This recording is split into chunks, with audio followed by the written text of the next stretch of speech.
Today's story is about a guy who came home early from a client meeting one Wednesday evening and made the critical mistake of stopping to listen at his own apartment door. What he heard was his girlfriend and her three best friends running through a full production plan: camera positions, shooting angles, backup escalation strategies, hashtag options. All of it designed to film him breaking down in public, for content. They had a script, a location, a time slot, and a contingency plan for if he didn't fall apart fast enough. What they didn't have was any plan for a guy who already knew everything going in. What he did next genuinely had me losing it. She staged a breakup, her friends watching. I didn't argue. I said, "Done. Enjoy your freedom." Their laughter died instantly. I came home early on a Wednesday, not something that usually happens with my schedule, but a client meeting wrapped up faster than expected, and I was back at my loft in Midtown Atlanta around 6:30 instead of 8. Nice building, converted industrial space, good natural light. I'd been there about 3 years and had probably never walked through that door before 7:30 in my life. I stepped off the elevator and started walking down the hall when I heard voices inside my apartment. Multiple voices. Amber's, and then three more I recognized immediately. Her friends Kayla, Tess, and Paige. The door was cracked open a few inches, which is how the sound was carrying out into the hallway. I almost announced myself. Almost. I wish I had, but I also genuinely don't. Kayla was talking. She had that tone she uses when she's decided she's running a meeting nobody actually called. Okay, we're agreed. Saturday at Ponce City Market, around 2 p.m. Maximum foot traffic, plenty of witnesses. I went completely still in the hallway. Tess jumped in next, voice bright and excited. "I'll be at the next table filming from a side angle. Paige, you've got the head-on shot from the food stalls. We need at least 2 angles for editing options." Then Amber's voice. Quieter, more uncertain than the others. What if he suspects something? He knows I don't usually go there for lunch. Paige already had the answer locked. "That's why you say you've been wanting to try the new crepe spot everyone's been posting about. Keep it spontaneous sounding. Cute and casual." Kayla slipped into that mentor tone she loves. "All right, here's the script again. You tell him you've been feeling disconnected, that you think you want different things in life. Keep it vague enough that he'll ask questions. That's when you drop the real line. And then I say, 'I think we should take a permanent break?'" Amber asked. "Exactly." Tessa's voice practically bounced. "But here's the key. You have to stay calm while he falls apart. The contrast is everything. You composed, him desperate. That's what makes it shareable." My hands were forming fists at my sides, without me deciding to do that. Kayla kept going. "My last breakup video hit 2.3 million views. This one's going to be better because Cole isn't expecting anything." The genuine shock on his face? Pure gold. A pause. Then Amber, quietly. "I don't know if I can watch him actually suffer." Paige laughed it off. "You're not going to let him suffer. After a few days, you reveal it was a test of his devotion. Film the makeup moment, too. That's the sequel content. The whole he proved his love angle. People absolutely eat that up." "Exactly," Tess agreed. "You could gain at least 20,000 followers from the 2-part series. Maybe more if it really takes off." Kayla shifted into full coaching mode. "Trust me, every relationship needs this kind of test. If he really loves you, he'll fight for you. And if he doesn't fight hard enough, well, now you know the truth about how he actually feels." A pause. Amber's voice came out small. "But what if he just accepts it?" All three of them laughed. Actually laughed, like she'd said something ridiculous. "No man lets his girlfriend walk away in public without making a scene," Kayla said with total confidence. "Especially not somewhere like Ponce City Market on a Saturday afternoon. He'll beg. They always do. I've done this twice. Both times the guy completely fell apart. They can't help themselves." I stood in that hallway for another 30 seconds, listening to them refine every last detail. Camera angles. Backup escalation if I didn't react the way they needed. Hashtag options. Editing strategy. These women were treating my relationship like a production schedule. They wanted to capture me falling apart on camera and monetize it. I quietly backed away, took the elevator down, and sat in my car with the engine off. A delivery truck pulled in. A couple walked past arm in arm. A door slammed somewhere above me. 20 minutes passed. The world kept moving while I just sat in it and let a plan form in the back of my head. They assumed I'd play the role they'd written for me. They were counting on me being predictable. I had news for them. Hold on. For anyone listening, that's me jumping in, not Cole. I need to flag something real quick. Kayla has run this exact scheme twice before. Twice. This isn't a misguided friend giving well-meaning bad advice. This is the executive producer of other people's heartbreak. She treats relationships like a recurring gig. She's got a whole catalog. Season 1, Season 2, and Amber's relationship is Episode 3. At this rate, she'll have an LLC and a production assistant by 2027. What's next? A masterclass called How to Film Your Friend's Emotional Damage for Brand Deals. Meanwhile, Cole is absorbing all of this from the hallway. And the most terrifying part? He already knows exactly what he's about to do.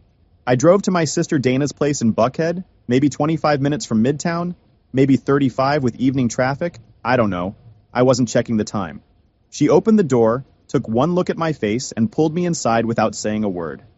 I walked her through the whole thing, every detail I could remember. By the time I finished, Dana was pacing the kitchen with her arms crossed tight. I told you she was changing, that the influencer thing was turning her into someone else. I know. So what are you going to do? Give her exactly what she wants. She wants to break up. Fine, we're broken up. No questions, no fighting, no begging. Dana stopped pacing. In public? With the cameras running? Especially with cameras running. They want a show. They'll get one. Just not the show they planned. She studied me for a second. Cole, if you go through with this, the relationship is probably over for real. I'd already worked through that on the drive over. If Amber was willing to stage this whole thing, maybe it was already over, and neither of us wanted to say it first. Dana put her hand on my arm. You deserve better than this. I know that too. I drove home around 11:30. Amber was in bed scrolling her phone, probably drafting captions for content that didn't exist yet. She smiled when I walked in. Hey, you're home late. I told her the meeting ran long, and I'd stopped by Dana's afterward. She kissed me goodnight and went back to scrolling. Completely normal. Like she wasn't 3 days away from filming my public humiliation. I should mention something here. I'd been having quiet doubts about things for a few months before any of this. Not like I was miserable or counting down the days, but the last stretch had felt different between us. More performance, less actual connection. She was always half present, like she was watching our life through a viewfinder instead of actually being in it. I'd even pulled up a few apartment listings a couple weeks back, just to see what was out there, just to have a contingency plan in the back of my mind. That part matters later. I lay in the dark that night thinking about the real moments we'd had, early on, before all of this. Then I thought about Saturday. They wanted to see how I'd react. They were about to find out. Thursday passed. Wait, no, I keep mixing this up. Thursday was when I first started noticing the rehearsing. Friday was the coffee conversation. Whatever. Amber was quieter than usual those 2 days, clearly running lines in her head. I noticed small things I'd ignored before. The way she angled herself toward the window when she was on her phone, like she was thinking about lighting. The way she practiced phrasing things before she said them out loud. Habits that made a lot more sense now. I thought about how long she'd been looking at our life together and seeing content instead of moments. How many times I'd told her something that happened at work and watched her eyes flicker, like she was deciding whether it was worth posting. I hadn't named it back then. I was naming it now. Friday morning, she brought it up over coffee. Nice and casual. Want to try that new crepe place at Ponce City Market tomorrow? Around 2? I pretended to think it over. Sure, sounds good. Her face brightened, but I caught the nerves running underneath it. She was definitely nervous, that little tell she has where her jaw tightens for a second before she smiles. That evening, I heard her in the bedroom, door barely cracked. I've been doing a lot of thinking lately. About us. About where we're headed. I think we want different things in life. Getting the delivery right. Getting the cadence down for the camera. Saturday morning, she took extra time getting ready. Deliberate effortlessness. An outfit that looked casual but photographed well. She was producing herself. We walked over to Ponce City Market just before 2, and the place was packed the way it always is on a weekend. Families, tourists, locals, vendors calling out specials over the crowd noise. A guy with an acoustic guitar was set up near the entrance, playing something I half recognized from the radio. I genuinely don't know why I remember that detail, but I do. I spotted the setup the second we walked in. Tess at a nearby table, phone propped on a small tripod aimed directly at the seats we were walking toward. Paige at the food stall counter, clearly not looking at the menu. 3 angles, exactly as planned. We sat down. Amber put her phone face down on the table, voice memo already running. We ordered. I got a ham and cheese crepe. She got strawberries and cream. Small talk while we waited. She kept stealing glances at Tess's table. The food arrived. I started eating. Then Amber took a slow, deliberate breath. Cole, I need to talk to you about something serious. I set down my fork, finished chewing, and looked at her with what I hoped appeared to be normal, polite attention. Sure, what's on your mind? I've been doing a lot of thinking lately. About us. About where we're headed. Pause. I feel like we've fallen into a pattern, and I'm not sure we want the same things anymore. I looked at her steadily. Okay. She pressed on, right on script. I think I need to be true to myself. Honestly, this isn't working for me anymore. Perfect delivery. Calm, measured, composed. The strong woman making a difficult choice on her own terms. This was my cue. I was supposed to ask what I'd done wrong. Maybe reach across the table. Say something desperate about how much she meant to me. I nodded once. Okay. The word just sat there between us. Amber's carefully composed expression cracked slightly. Okay. If that's what you want, then I respect your decision. I took another bite of my crepe. You're not going to ask why? Or try to talk about this? I finished chewing, taking my time. You said this isn't working for you. I'm not going to try to convince you to stay in something that doesn't work for you. That wouldn't be fair to either of us. Out of the corner of my eye, I saw Tess shift uncomfortably in her chair. The camera was rolling, but this wasn't the footage they needed. Amber glanced toward her, then back at me. But don't you want to fight for us? I set my fork down and looked at her directly. You just told me you think we want different things and that our relationship isn't working. What exactly would I be fighting for? Silence. The market kept its Saturday rhythm all around us. Vendors, shoppers, the hiss of espresso machines somewhere behind me, kids running past. But at our little table, nothing. I pulled out my wallet and set cash down. Enough for both meals and a generous tip. I'll get my stuff out of the apartment this week. You can keep the place since your name's on the lease. I'll transfer my half of this month's rent by Monday. Amber's eyes went wide. Wait, you're just accepting this? Just like that? I stood up and put my jacket on, taking my time with each button. When I looked at her again, I made sure my voice was clear. Loud enough for Tess's tripod. Loud enough for Paige at the food stall. Loud enough for the tables nearest to ours. Enjoy your freedom, Amber. And I walked out. Didn't look back. Didn't hesitate. Didn't give them a single frame of the desperate, begging boyfriend they'd spent a week writing and rehearsing for. I walked out onto the street and kept going. The afternoon was warm and bright. I made it to Piedmont Park and found a bench near the lake. Watched some kids chase pigeons, watched a guy throw a frisbee to his dog over and over. My phone stayed in my pocket. I just sat there and breathed. Pause. One word. That's Cole's entire response to a week of production planning. One word, and the whole operation caves in on itself. That's not a man giving up. That's a trapdoor opening under everything they built. They wanted the Breaking Bad emotional spiral, the desperation, the begging, the full meltdown, tears if they got lucky. What they got was a man who finished his food, left exact change, and walked out like he had a 3 o'clock appointment with his own dignity. If you're about to say he should have fought harder, hold that thought. Because what happens next completely changes how you look at all of this. About 20 minutes later, I called Dana. How'd it go? I said okay and walked out. She laughed despite herself. She's going to call you. I know. I stayed at the park another hour, then called my friend Nate. You busy? I need help moving. What happened at the market after I left? I got most of this from Paige months later, once things had settled and she was willing to talk. Amber sat frozen in her chair for almost a full minute.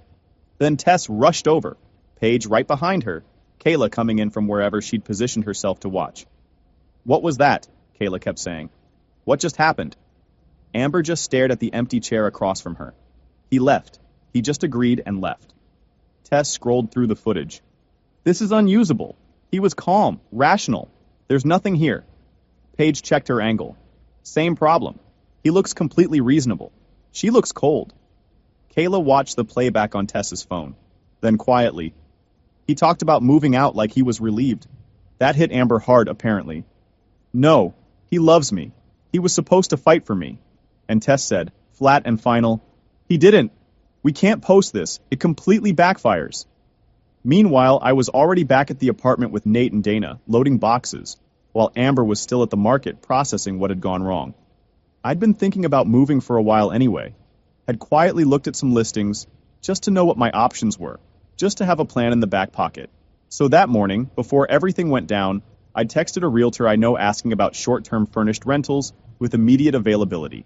He came through same day, with a place in Old Fourth Ward. Smaller than my loft. Exposed brick, east-facing windows. It felt honest in a way things hadn't felt in a long time. We worked fast. By 6 p.m., everything was loaded in. Dana looked around the new place and put a hand on my shoulder. You okay? Yeah, I genuinely was. I texted Amber, I've moved out. Left my key on the kitchen counter. Rent transfer hits Monday. Take care.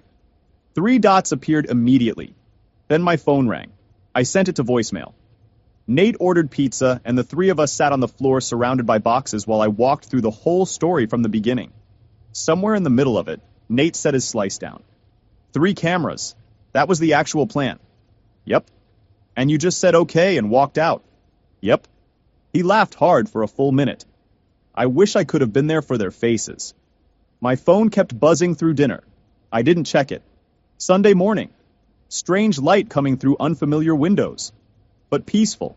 No walking on eggshells, no tension in the air sitting on everything like a second coat of paint. Just quiet. I made coffee, sat by the east window, and watched a bird hit the glass, bounce off, and fly away like nothing happened. Stayed there a minute with that, then went back to the client report I'd been putting off. Amber called around 11. I answered. Can we please talk in person? I don't think that's a good idea. You were clear about ending things. I think maybe I was hasty. I was stressed. I was emotional. Stress made you decide we want different things in life. That sounds like something worth thinking carefully about. What if I said I made a mistake? Then I'd say you need to be sure about what you actually want before saying it out loud. Ending things and trying to restart on a whim isn't something I can build on. It wasn't a whim. I'm telling you I was wrong. Yesterday you were certain enough to end things in a public place. Today you're certain you were wrong. How do I know which version is the real one? Silence. Then, quietly, because I love you. You loved me yesterday too. Didn't change what you did. So you're just done. 2.5 years and you're done. You were done yesterday. I'm accepting the decision you made. She hung up. Yo, time out. That's me, not Cole. I need to break something down here because it's genuinely textbook. She didn't want to break up with him. She wanted him to fight to keep her. The second he didn't, something short-circuited. Now she's re-explaining her own feelings like he misunderstood, except he understood perfectly. She said the words, he accepted them. Game over. Here's the thing about people who run these tests. They're not actually looking for answers. They already decided what the story is. They just want confirmation. Cole refused to be a character in that story. And now the whole production is coming apart in real time. Monday. From what Paige eventually told me, Amber's friends met at a coffee shop in East Atlanta to do damage control. Kayla wanted to cut the footage somehow, find a way to make me look cold or emotionally checked out. Tess pointed out I wasn't cold, just composed. Paige said the audio made me sound completely reasonable. They sat there staring at footage they couldn't post for the better part of an hour. We should just tell Amber to move on, Tess finally said.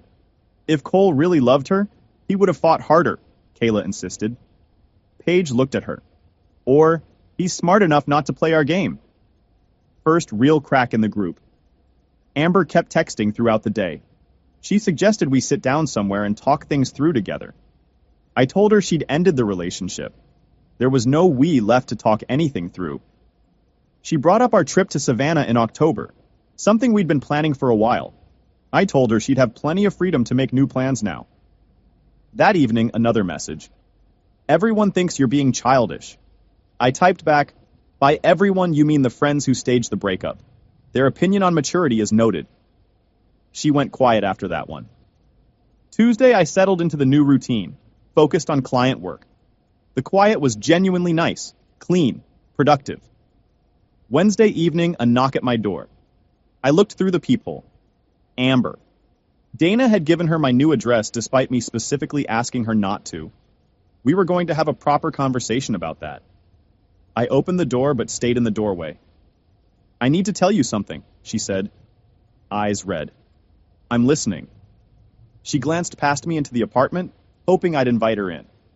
When I didn't move, she took a breath. Saturday wasn't entirely real. What does that mean? It was supposed to be... She struggled with how to frame it. My friends thought it would be a good way to test whether you'd fight for the relationship. I kept my face neutral. Test? You tested me. It sounds bad when you say it that way. How should it sound? Her voice rose slightly. You were supposed to show me you cared. You were supposed to react. Show some emotion. Act like losing me actually mattered. A neighbor's door cracked open down the hall and shut quickly. I stepped fully into the hallway and closed my apartment door behind me. This conversation wasn't happening in my space. You want to know what mattered to me? Being with someone genuine? Someone who communicates honestly? Someone who doesn't treat our relationship like a content opportunity for internet strangers. It wasn't about content. You had 3 camera angles set up. You scripted what you were going to say. You chose the busiest time at the most crowded spot on purpose for maximum impact. Tell me which part of that read is wrong. She went quiet, hands twisting together. A mistake. A mistake is forgetting an anniversary. What you did was a calculated decision to manipulate me for engagement metrics. Her face went pale. How do you know about the content? I heard everything Wednesday night. The planning session, the camera positions, the script about you staying composed while I fell apart, the backup escalation if I didn't react the way you needed. All of it. I looked at her evenly. I knew before you even suggested Ponce City Market. She staggered back slightly against the hallway wall. You knew the whole time. You knew. And you still let me? You wanted to test me. I showed you exactly who I am. Someone who won't perform for an audience. Someone who respects a stated decision, even a fake one. And someone who doesn't beg people to stay when they've already chosen to go. Tears were coming. I wasn't done yet. Words have meanings, Amber. You can't say you're ending a relationship and expect me to ignore it because you didn't really mean it. That's not how things work. We can fix this. I'll post an apology. I'll explain it was staged, that you manipulated your boyfriend for content and engagement. Is that the video? She flinched at the word manipulated. I softened my voice but kept it firm. Here's what I know about you now. When it came down to a choice between the relationship and your online image, you chose the image. When it came down to real friends or the influencer circle, you chose the circle. When it came down to genuine content versus manufactured drama, you chose the drama. Every single time it actually mattered, you chose the performance over the person. That's not fair. You had 3 camera angles set up to film my humiliation. You rehearsed your lines. You picked the peak crowd window on purpose. Tell me which part of that is unfair. The hallway was quiet. Just the low hum of the building's heating system. I deserve someone who doesn't need to test my love, I said. Someone who believes me when I show up. Someone who wouldn't hurt me to impress strangers she's never actually met. I do believe you. I know you love me. If you knew that, you wouldn't have needed to test it. I reached back and opened my door. So that's it? Her voice cracked. We're just over. We were over Saturday at 2 p.m. when you told me this wasn't working for you. The only difference now is you understand why. I went inside and closed the door quietly. She stood in the hallway for a few minutes. Then I heard the elevator. Hold on. That's me again. I need to just say something about that hallway scene, because people sleep on this part. Cole could have gone full scorched earth in there. Could have yelled every detail through the door. Could have made a whole production out of it. Instead, he stepped into the hallway, closed the door behind him, and laid out every specific detail of their Wednesday planning session. Camera angles, the backup escalation plan, the hashtag discussion, all of it. in the exact same calm, level voice. No drama, no performance. He gave her the same dignity she'd failed to give him, and it absolutely wrecked her. The most devastating thing you can do to someone who planned your emotional collapse is to simply never have one. Thursday, lunch with Nate at a patio spot on the north side of Piedmont Park. Good weather, good shade. I was mid-sentence explaining a client situation when I noticed Kayla walking past on the sidewalk with two women I didn't recognize. She spotted me, stopped, and in what I can only describe as a spectacular moment of badly timed confidence, she walked directly over to our table. "Cole, surprised to see you out and about." That forced, casual tone. "Thought you'd be somewhere wallowing." Nate set his fork down and watched without saying anything. "Why would I be wallowing?" I asked. "Your girlfriend just broke up with you. Most guys would be devastated, crying into their coffee or whatever." "Ex-girlfriend," I said. "And she made her choice. I respected it. That's what adults do." Kayla turned slightly toward the nearby tables, going for an audience. I recognized the move immediately. This is exactly the problem with guys today. No passion, no fight. Just give up at the first sign of trouble. Whatever happened to romance? I let her finish. Then I set my water glass down carefully. "Is that the story you're all going with now? That I gave up?" She crossed her arms. "It's the truth. Amber wanted you to fight for her, and you walked away." "The truth," I said, making sure my voice carried, "is that you convinced Amber to stage a fake breakup, film it from 3 camera angles, and post it online as content. The truth is, you scripted what she should say, coached her on staying composed while I quote-unquote fell apart, and planned the whole thing like you were producing a reality TV episode." Kayla's face went pale. Her two friends exchanged a look. "The truth is, I overheard your entire planning session Wednesday evening, a week ago. Every word, the camera angles, the backup plan to escalate if I didn't react the way you needed, the hashtag discussion, all of it." Nate was looking at her like she was something he'd stepped in. "You actually set up cameras. 3 of them." I kept my eyes on Kayla. "Ponce City Market, Saturday at 2 p.m. Tess at a side table with a tripod. Paige at the food stalls. Multiple angles for editing options." Kayla backed away from the table, voice dropping. She'd realized her mistake. "This is a private matter." "You made it public the moment you set up cameras in a crowded market," I said. "You just didn't get the public reaction you planned for. You wanted a desperate man begging his girlfriend not to leave. You got a man with enough self-respect to accept someone's stated decision and walk away with his head up." She retreated across the patio to a table on the far side. Her friends followed. I could see them whispering urgently, glancing back in my direction. I returned to my menu. My hands were shaking slightly under the table from the adrenaline, but I don't think it showed above it. Nate waited a beat. "Dude, I know. That was ice cold. That was honest. There's a difference." Wait, me again, real quick. I need you to clock exactly what just happened."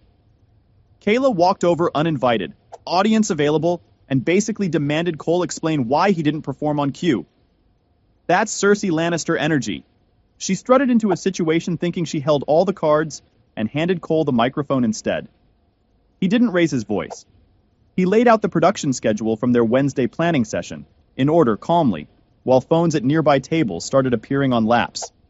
She came over to shame him for having self-respect. She left as the headline. And speaking of headlines, the internet is about to find out exactly what went down here. Final update. By Friday evening, a short clip was making rounds on TikTok. Someone at one of the nearby patio tables had been recording the exchange with Kayla, and it got out with the caption, "Man exposes influencers who staged a fake breakup for content." About 430,000 views by the time I saw it. The comments were doing the rest, tracking down accounts, finding Kayla's Instagram, finding Amber's page, leaving their collective opinion across both of them. I didn't follow it closely. That wasn't the point of any of this. But I noticed when Amber texted me Saturday morning. My dad saw the video. He called. He's so disappointed in me. He said he didn't raise me to treat people like props. He's right.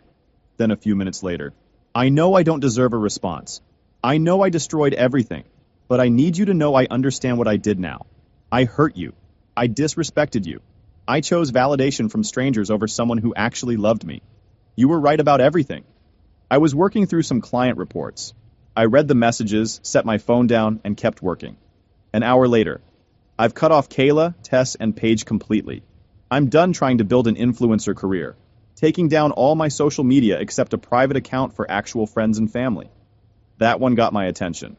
A real step if she meant it. One more message after that. You said you deserved someone who doesn't need to test your love. You're right. I hope you find her. I hope she never makes the mistakes I made. I sat with that one for a while.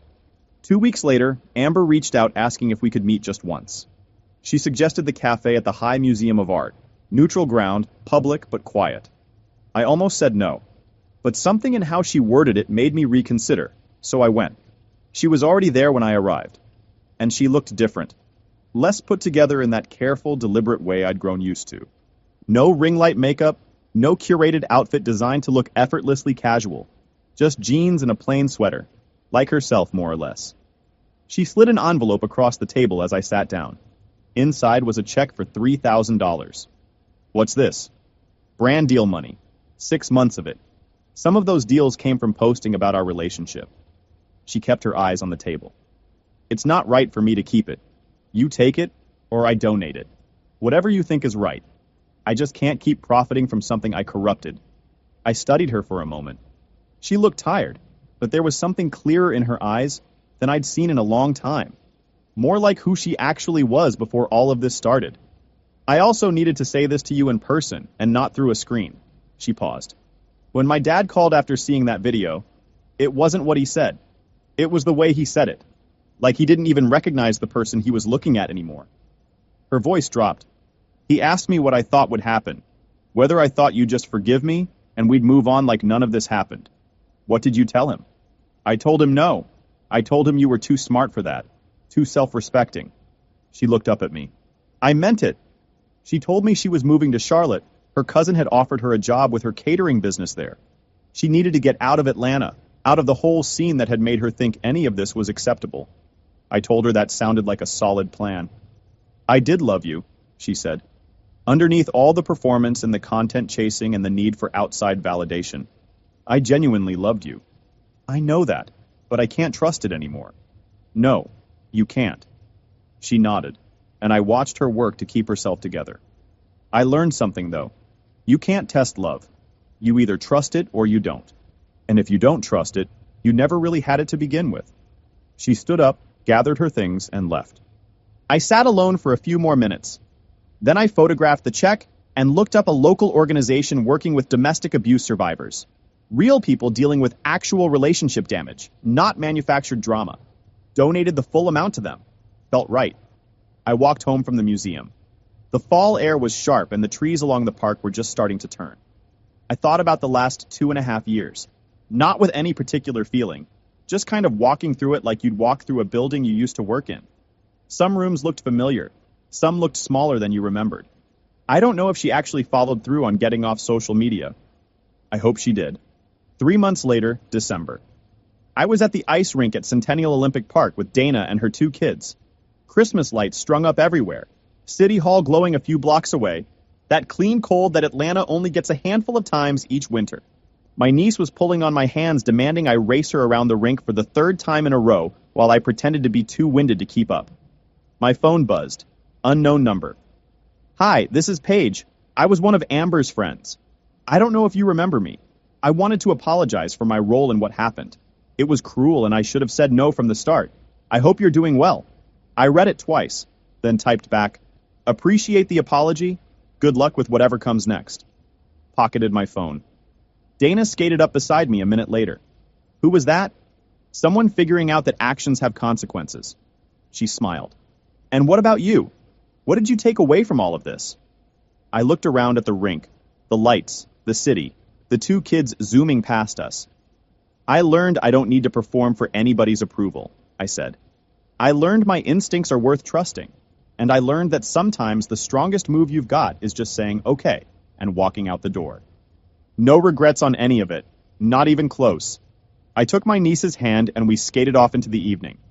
Look, Cole's not a saint.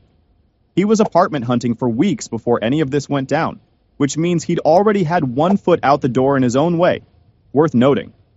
But when someone sets up 3 cameras to film your humiliation, scripts your partner's lines, and coaches her on staying composed while you fall apart, that's not a relationship problem anymore. That's a production. And the right response to being cast in someone else's content without your consent is exactly what he did. Close the script and walk off set. Then donate the check to people who actually need it. Drop a comment. Which moment had you most fired up? Not subscribed yet? Hit that button. New stories every day.